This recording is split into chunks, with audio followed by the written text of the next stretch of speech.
지지를 공부하는 데 있어서 우리에게 굉장히 큰 영감을 준 아주 학자들은 굉장히 많습니다. 실제 많은데 그 중에서도 이렇게 육오 만민영 선생이라고 있어요. 이렇게 육오 만민영 선생은 이런 분들은 하여튼 뭐 삼명통해를 지으신 분인데요. 육오 만민영 선생이에요. 이렇게 육오 만민영 선생은요, 삼명통해라고 하는 책을 지으신 분이에요. 삼명통해. 그래서 이 삼명통해 여러분이 이제 보시게 되면은 12지 분배질이라고 하는 것이 있어요. 그러니까 이게 이제 무슨 얘기냐면 일간을 가지고선 일간이 꼭 아니라 천간 있죠, 그렇죠?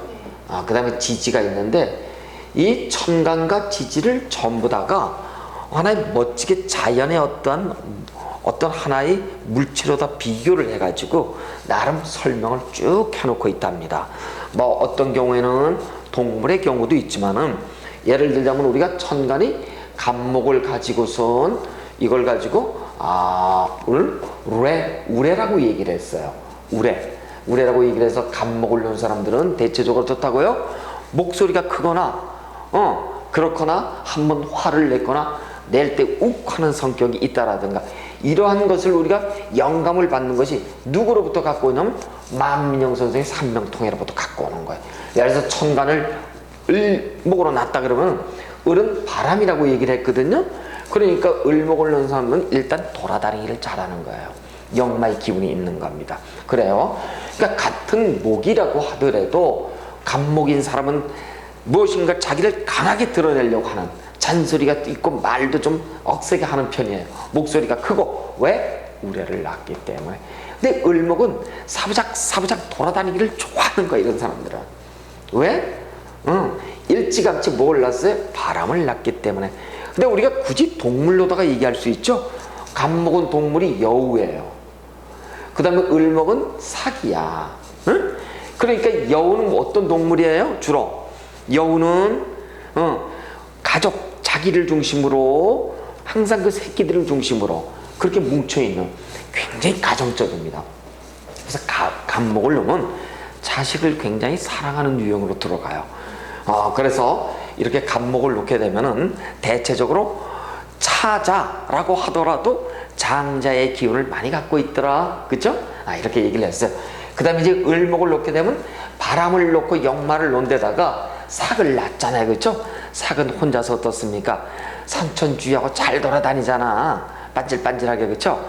그래서 우리는 을목을 놓은 사람들은 참 많이 좀 돌아다니는 것도 좋아하고 아주 활발하게 이렇게 아주 적극적으로 이렇게 움직이는 영역들이더라. 그렇게 볼 수가 있어요. 자, 그렇듯이 천간의 얘기가 이렇게 우리가 동물과 또는 이렇게 각각의 어떤 자연 현상을 가지고선 삼명통해 만민영 선생으로부터 우리가 어떤 영감을 얻었다고 한다면 이렇게 지지도 역시 말이죠. 이렇게 삼명통해 보면 12지 분배질이 이렇게 가지고 12지 분배질이 이렇게 얘기를 합니다. 12지 분배질 얘기해서 이 속에 보면 다양하게 예를 들면 자수 그러면은 중간쯤 보면은 한문으로 뭐냐면 보니까 쌍어 유묵 이렇게 나와 있어요. 그러니까 자년에 출생한 사람이 계시에 태어나면 좋다 이런 얘기는 뭐냐면 이런 얘기예요. 보시자고. 어떤 사람이 갑자년에 태어났어요. 갑자년에 태어났는데 이 사람을 보니까 이 사람이 해시야, 해시. 그렇죠? 이렇게 해시에 딱 이렇게 나와 있다고 한다면 이렇게 자수, 쥐를 본 사람이 해시를 놓게 되면은 작은 물이 어디로 들어간다? 큰 바다로 들어가는 형국으로 돼 있죠. 그래서 이것을 우리가 쌍어유묵 이렇게 얘기를 한답니다. 다시 얘기해서 쌍어유묵이라고 하는 것은 물고기가 유영을 하듯이 어디에 유묵은 하나래 이렇게 시주를 놓게 되면은 자 이런 사람들은 어쨌든 그 위험 그러니까 상당히 하여튼 굉장히 위험스러운 그래서 공명을 날리는 사람이더라 우리가 그렇게 보는 겁니다. 그 다음에 일단 이제는 묘를 보게 되면요 묘라고 얘기하는 것은 보시니까 묘년생이 사시에 출생하면 달의 거처로 들어가는 토끼 형상이니까 이렇게 나와 있어요. 그래서 대귀한다 뭐 이렇게도 나와 있는데, 어떤 이렇게 묘라고 하는 것은 기본적으로 전 시간에 우리 다 배웠어요. 이 묘는 어떻든가요? 이렇게 전부 다 갈라졌어요. 그렇죠? 그래서 우리는 묘가 팔을 봤다고 하고, 그래서 일지에 묘를 놓은 사람들은 대체적으로 배우자 궁이 불리해. 그래서 상당히 묘를 놓은 사람들은 아주 본인이 노력하지 않으면은 부부관계가 썰렁하게 돼 있어요. 그래. 그래서 상당히 왜 이렇게 갈라져 있어요. 그래서 파라고 얘기하는데, 묘는 또 토끼 귀처럼 이렇게 새싹처럼, 그렇죠. 그 다음 해가 반짝 뜬 일출 지문에다가, 그렇죠. 그리고 부처님 손까지 이렇게 났잖아. 그래서 묘를 놓은 사람은 무엇인가를 받으려고 하는 자기 심리가 굉장히 강한 사람들이고, 또 묘를 놓게 되면 이렇게 새싹을 나서 무언가를 하려고 하는 자기 심리가 대단히 강해. 절대 집에서 놀지를 않으려고 그래. 밖에서 돌아다니거나 어떤 무언가를, 일들을 이렇게 하는 어떤 유형들이 굉장히 묘를 본 사람들이 많더라. 그래서 우리는 묘를 가지고선 이 삼명통에서는 경림 이렇게 얘기합니다. 경림은 뭐냐면 그냥 밭이야. 꽃밭을 경림이라고 얘기를 해요. 그래서 이 묘를 놓은 사람들은 일제 경림을 낳기 때문에요. 그래서 항상 이런 사람들은 그 성정이 일단은 말이에요, 많이 움직이고 많이 하려고 하는 일단 밝은 면은 없지 않아 있어요. 사람들이. 그런데도 팔을 낳기 때문에 기본적으로 아주 성격이, 그러니까 진득하지 못하다고 하는 그런 어떤 차이를 둘 수가 있습니다. 자, 그래요. 그래서 하여튼 이게 유고 선생의 이렇게 지지를 나누는 것, 또 천간을 나누는 것을 우리는 통해서 곧법 시간에 이제 배우겠습니다만, 자의 형상이라는 이름하에 우리가 일주를 분석하거든요. 아주 재미나. 이제 일주 분석한다. 그다음에 이번엔 진을 보시자고요. 진이라고 하는 것은 초택이라고 얘기해요. 초택. 진은 말이에요. 이 진은 초택 이렇게 얘기해요. 초택은 뭐냐면 그냥 습지 있잖아요. 그냥 습지를 얘기한답니다. 그래요. 그래서 진은 왜 수고잖아. 수고. 그렇죠? 물의 창고이기 때문에 습지라고 이분이 이렇게 표현을 했는지 모르겠습니다만, 용은 이렇게 습지에 살아야 되니까 우리가 이걸 초택 이렇게 얘기한답니다. 자, 그래서 일단 일지진이 임술 행운을 만나면 개의 용이 대해로 들어가는 격이다 이렇게 얘기를 했어요. 자, 다시 얘기해서 진이 임술 행운을 만나면은 물을 만나서 진이 임술을 만나게 되면 이렇게 행운을 만나면 어떻다고요? 큰 물로 들어가는 그런 형국이기 때문에 굉장히 팔자가 좋아지더라 이런 얘기가 되고요. 그 다음에 이제 사를 보시자고요. 자, 사라고 얘기하는 것은 보니까 사는 대역 이렇게 얘기를 합니다. 사화라고 하는 것은 대역 이렇게 얘기해. 대역은 큰 정거장을 얘기하는 거야. 큰 정거장. 그래요. 큰 정거장을 얘기하는데, 이렇게 일지에 사화를 낳았다라고 하면은, 예를 들어 어떤 사람이 기사예요. 이렇게 기사를 놓게 되면은 이 사람은 큰 정거장을 낳았죠. 기토 자체가 오리에다가 역마의 기토기니까 이 사람은 사화의 생지 이해가 됐죠? 생지는 인신사회잖아. 그렇죠? 생지는 뭐라 그래서 역마라 그랬잖아. 그렇죠? 돌아다녀요. 그러니까 생지의 역마를 낳았는데 또 큰 정거장을 낳았으니까 돌아다니기를 무척 좋아하는 거예요. 그래서 우리는 이렇게 지지 하나하나의 의미를 가지고서 이 사람이 밑에 정거장 대역을 낳았으니까 움직이기를 좋아하고 이동을 좋아하고, 그 다음에 그 이동과 관련한 공략을 공부하면 저 사람이 일지에 오화를 낳네. 그러면은 그냥 가만히 듣고만 있거나 그렇게 조신조신할 사람은 아니겠구나. 일단 우리는 그렇게 예단할 수가 있어요. 그래요. 그래서 이 오화라고 하는 것은 말의 양상들이잖아요. 그렇죠? 옛날에는 말 가지고 싸웠으니까 그래서 하나의 오화를 놓게 되면 전쟁터를 또 의미하기도 한답니다. 그래서 대체적으로 파이터들이 있어. 말싸움도 잘하고, 남의 속도 좀 팍팍 좀 긁고, 이렇게 하는 사람들이, 오를 놓은 사람들이 대체적으로 뭐 그런 기질들이 없지 않아 있습니다. 전쟁터의 기질들이. 다 그렇다는 건 아니지만 그래요. 그래서, 그 다음에 이제 이렇게 오일생이 진시에 출생하면은 말이 용을 탄격이죠. 그쵸? 오화일생이 이렇게 진시에 딱 출생을 하게 되면 말이 용을 탄격이라, 뭐 아까 우리가 사일생도 진, 그쵸? 뱀이 용으로 변한 게 토룡이지 뭐. 그러면 뱀이 용으로 변했으니까 지렁이가 용으로 변했죠. 그쵸? 여기는 어떤 뱀이 용으로 변한 격이에요. 여기는 말이 용 등을 타고 달리는 기운이니까 아주 벼락출세를 하기 쉬운 유형들. 그러니까 이런 얘기입니다. 어떤 사람이 태기를 하러 왔어. 무슨 태기를? 출산 태기를요. 근데 보니까 그날이 병오일이야. 그러면 우리는 진시를 잡아야 돼. 아셨죠? 그래서 이게 누구의 영향이냐면 삼명통의 만민영 선생이 우리에게 준 가르침들이에요. 그래서 우리는 태기의 한 수단으로서도 이렇게 지지를 가지고서 멋지게 활용해야 되는데, 아마 이렇게 삼명통일을 가지고 활용하는 아마 선생님들이 그때 많지 않은 걸로 알고 있어요. 왜? 고소가 어렵거든. 한문을 다 해설을 할 줄 있어야 되거든요. 근데 실제 원수에는 자축이며 진섬이 이렇게 안 나와 있어요. 삼지로 돼 있어. 제일 처음에 인신사의 무슨 생지, 그 다음에 좌우명의 왕지, 그 다음에 진술충명의 고지, 이런 순으로 돼 있단 말이에요. 근데 이거는 저는 편의를 위해서 제가 나름 이렇게 순서를 바꿔서 이렇게 해설을 해놨으니까 그렇게 하시고, 그 다음에 이번에 시자고요.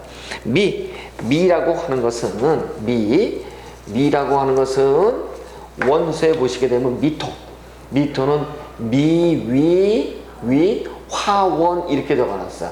화원은 뭐 다 아실 거고, 그렇죠? 미화원은 꽃밭을 얘기하는 거야. 꽃밭. 뭐 정원이죠, 정원. 그러니까 한마디로 얘기해서. 그러니까 미토를 놓은 사람들은 꽃밭 화원을 놨으니까 이 사람들은 꽃놀이 하러 다니기를 좋아하는 거예요. 그래서 돌아다니기를 좋아하는 거예요. 그래서 미토를 놓으면 우리가 뭐를 놓는다? 역마를 놨다. 아까 미토는 사고였잖아. 사고에 자기 어떤 계절의 전환점이었잖아요. 환절기. 전환점이고 환절기였었는데, 미토 자체가 꽃밭을 놨기 때문에 미토를 놓은 사람은 아주 빨빨거리기를 좋아해. 그 어디를 돌아다닌다? 꽃밭이니까 산이야. 그러니까 산을 좋아하는 사람들이 주로 갖는 종교가 뭐예요? 불교예요. 그래서 일지에 미토를 놓은 사람들은 이렇게 산을 좋아할 수가 있는데, 우리가 아직 지장간을 안 배웠어요. 미토는 뭐에 고장지냐면 목이야, 목. 그렇죠? 목이 들어가 있는 거야. 그래서 미토의 사람들이 목이 이렇게 안에 고장지로 들어가 있기 때문에 묘에 들어가 있죠? 그래요. 목은 특히 나한테는 뭐예요? 허리라든가 머리라든가 목이라든가 눈이라든가 그 다음에 간이라든가 이런 쪽과 연관이 되니까 이런 사람들은 특별히 그런 질병과도 조심을 해야 되고, 그 다음에 본인이 조금 몸이 안 좋다고 한다면 어디를 가야 된다? 산을 돌아다니면 몸이 건강해져. 그래서 이런 경우가 있잖아요. 나는 자연인이다 이런 사람들 있잖아, 종편에. 응? 아무나 자연인 되는 거 아니야. 일지에 이 정도는 깔고 있어야지. 그래서 유금을 놨으면 그 사람은 어떤 성품일까요? 고즈넉하고, 그 다음에 조용한 듯 분잡한 거를 싫어하고 순수하고 뭐 이런 사람인 걸 알 수가 있잖아요. 그러니까 유금을 놓은 사람은 어떤 부인이 있어. 남편이 굉장히 귀찮게 하거나 복잡하게 하거나 정리정돈이 잘 안 되게 하거나 이러면 어떻게 될까요? 뺀지 맞아. 아주 반듯반듯한 사람들이라고요. 응? 사종을 놨으니까 이 사종이라고 하는 것이 이렇게 아주 반듯하게 모양이 만들어져 있잖아요. 이미 딱딱 짜여진 찍어낸 듯. 생활 자체도 그래. 그래서 이런 유금을 놓게 되면은, 저번에 제가 그래서 칼을 놨다 그래서 인을 놨다. 칼을 놨다 그랬어요. 그래서 보통 이렇게 유금을 놓은 사람들은 굉장히 팔자가 조금은 곤곤해지기 쉬워. 쉽게 말해서 우리가 보시면은 그 이혼도 많이 하고는 유가 있죠. 이렇게 유를 놓은 사람들이 굉장히 많아요, 의외로. 왜? 사종은 뭐야? 조용하고 혼자 있는 걸 좋아하잖아요. 같이라고 하는 개념보다 나라고 하는 개념이 굉장히 강해. 그래서 결혼 생활을 하더라도 대체적으로 보면 결혼이 잘 그 해로까지 가는 경우가 없는 것이 바로 유. 그래서 홀로 사는 사람들 중에서 유금이 굉장히 많아요, 의외로. 어쨌든 간에 유금은 그러면서 사종이니까 종교로 보면 이것은 불교와 연관하기가 쉬워요. 불교와. 그래서 일단 이렇게 유금을 놓은 사람들은 부처님과 같이, 그 다음에 이제 또 이렇게 색깔로 보면은 이게 서쪽이잖아. 서쪽으로는 백색이잖아. 그렇죠. 그래서 우리가 서방정토 이렇게 얘기를 해요. 부처님이 있는 곳을 가지고. 그래서 서방정토에 백색을 놨기 때문에 불교와 인연을 하고요. 또 인을 보면은 말이죠. 인이라고 하는 것은, 자, 이렇게 보시자고. 이렇게 보시자고. 여기 뭐라고 나왔냐면요. 자, 인을 보게 되면은 산사이종이 울릴 때 더불어 응하기 때문에 길하다 이라는데, 이게 뭔 얘기냐면, 아까 인은 뭐라 그랬나? 인위, 광곡 이렇게 얘기를 했어. 광곡이라고 해서 넓은 골짜기라는 얘기잖아요. 그렇죠? 사종이 어떻게 넓은 골짜기에서 올리면 어떻게 은은하게 멋있잖아. 그래서 유금으로 태어난 사람이 인시를 보잖아요. 여기다가 그러면 이 사람은 교육자적 특성으로서의 대단히 발달하겠구나 이렇게 봐. 자, 그런데 이제 인, 유, 묘, 해, 술 이거를 지지해 놓은 사람들이 있죠. 이 사람은 뭐라고요? 이 사람은 천문이 발달했다 우리가 그래요. 그래서 이런 사람들은 영감, 직감 이것이 굉장히 뛰어난 사람이다. 그래서 여러분 인, 유, 묘, 해, 신 이렇게 되잖아요. 지지가. 그 사람 반드시 종교적 성향이 있어. 그 다음에 이렇게 활인가, 명리, 역학 이런 쪽에서 일가견을 갖고 있는 사람이 많아. 꿈이 잘 맞아 이렇게 놓은 사람들은. 알겠죠? 그래서 그러니까 유를 놓은 사람이 인을 놓게 되면은 뭐야? 사학과 명식이 다니다 사업이 힘들어져. 그래서 주로 어떻다고요? 이런 어떠한 멘토, 카운셀링, 그리고 활인, 종교 이쪽 분야에서 이렇게 잘 자기 업상을 두는 사람이 굉장히 많더라. 우리가 그렇게 알고 있고요. 그 다음에 이번에는 술을 보시자고요. 술을 보니까 술은 보니까 뭐라고 나왔냐면 술위 소원 이렇게 나왔어요. 술이 소원. 술은 뭐라고 나오면 소원 이랬어.